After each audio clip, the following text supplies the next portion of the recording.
देश में बरगद, पीपल और नीम के पेड़ों की संख्या में काफी तेजी से कमी आ रही है। एक आरटीआई कार्यकर्ता की मांगी जानकारी के जवाब में पर्यावरण मंत्रालय ने स्वीकार किया है कि पर्यावरण के लिए बेहद जरूरी इन पेड़ों की संख्या में चिंताजनक तौर पर कमी आई है।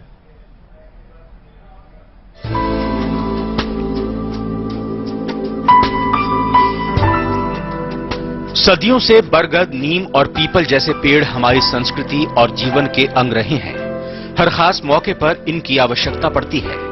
धार्मिक महत्व तो इनका है ही, साथ ही पर्यावरण के लिए भी ये हमारे लिए बहुत अहम है। ऐसे में जब दुनिया से सारे पेड़ों की संख्या में कमी आ रही है, तो इसका असर इन बरगद, नीम और पीपल के पेड़ों पर भी पड़ना स्वाभाविक है। लेकिन चिंताजनक बात यह है कि अन्य पेड़ों की तुलना में इन बड़े पेड़ों की संख्या में बहुत ज्यादा गिरावट आई है। आरटीआई के तहत मांगी गई जानकारी के जवाब में केंद्रीय पर्यावरण मंत्रालय ने स्वीकार किया है कि 2009 में बरगद के पेड़ों की संख्या 8026 थी, जो 2001 में घटकर आधी यानी 4086 रह गई है। पीपल और नीम के पेड़ों की संख्या में भी बेहद कमी आई है। पर्यावरण मंत्रालय द्वारा जो जानकारी दी गई, उससे ये ज्ञात हुआ कि पीपल और बरगद के वृक्षों की संख्या में कमी आई है, जबकि भारत सरकार और सारी राज्य सरकारें पर्यावरण को लेकर के प्रयास करती रहती हैं।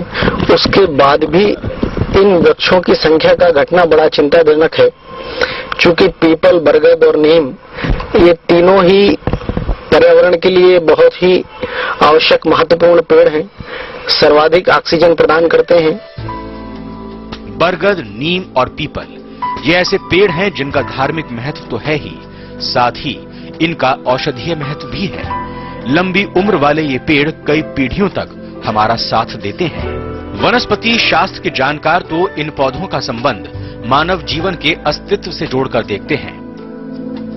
यदि इसका हम देखें महत्व, तो इसका जो है पूजा जो है वट सावित्री के दिन जो है जो भी औरतें हैं या स्त्रियां जो अपने पति के लिए पूजा करती हैं, और दूसरी तरीके से यदि देखें बात करें तो बुद्ध भगवान को जो है वो वट वृक्ष के नीचे ही जो है उन्हें ज्ञान प्राप्त हुआ था।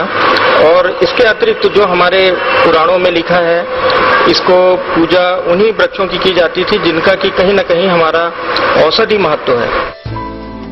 वृक्षारोपण के तहत भी जल्द उगने वाले पेड़ पौधे लगाए जाते हैं, लेकिन इन स्थायी और टिकाऊ पेड़ों की तरफ ध्यान नहीं दिया जाता। पशु पक्षियों के लिए भी ये बेहद उपयोगी होते हैं, लेकिन जब इंसानों को अपनी ही परवाह नहीं, तो पशु पक्षियों की कौन सोचेगा। नितेंद्र गुरुदेव, सहारा समय, सतना।